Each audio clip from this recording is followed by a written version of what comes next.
So a historic night that could be a game changer, as we're just saying, in this election. Certainly, there have been lots of unforgettable big moments that have defined past presidential debates. Trace Gallagher live with more on that story and when to watch closest for those big moments to happen. How do you know one's about to be there? Trace, how you doing?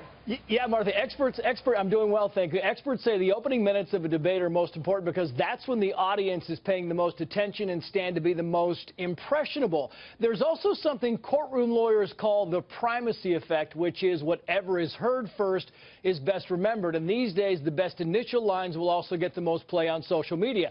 Back in 1960, people who listened to the Nixon-Kennedy debate on radio thought Nixon won that debate, but those who watched on television saw Nixon looking pale, sweaty, and uncomfortable, and largely thought Kennedy won the debate. It was during the first 30 minutes of the 1976 debate between Jimmy Carter and Gerald Ford, where President Ford made the ill-advised and flat-wrong declaration that, quote, there is no Soviet domination of Eastern Europe. That statement left Ford on his heels the remainder of the debate. Who can forget in 1984, then 73-year-old Ronald Reagan using age to his advantage? Watch.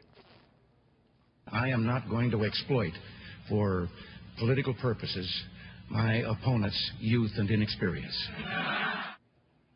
In the first 2000 Bush-Gore debate, Al Gore was criticized for letting out a series of audible heavy sighs. Remember those? And then during the third debate, there was this famous invasion of Bush's space. Watch. It's not only what's your philosophy and what's your position on issues, but can you get things done? And I believe I can. Yeah, George W. Bush got a lot of credit for his casual handling of that encounter, which is pretty funny to this day, Martha. That one always cracks me up. Yeah, that's a great one. I know. Also, some good zingers. You know, you can get a few laughs out of these things once in a while, Trace.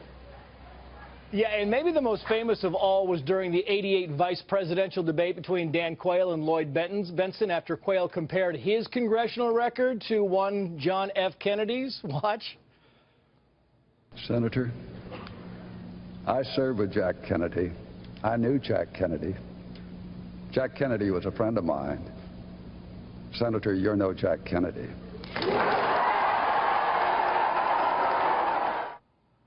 Yeah, Dan Quayle admits today that one kind of hurt. And there was Ronald Reagan's famous response to President Carter going after Reagan's position on Medicare. Watch. Governor Reagan, again, typically is against such a proposal. Governor, there you go again. Reagan closed that debate asking, are you better off now than you were 4 years ago? Should be a good one tonight, Martha.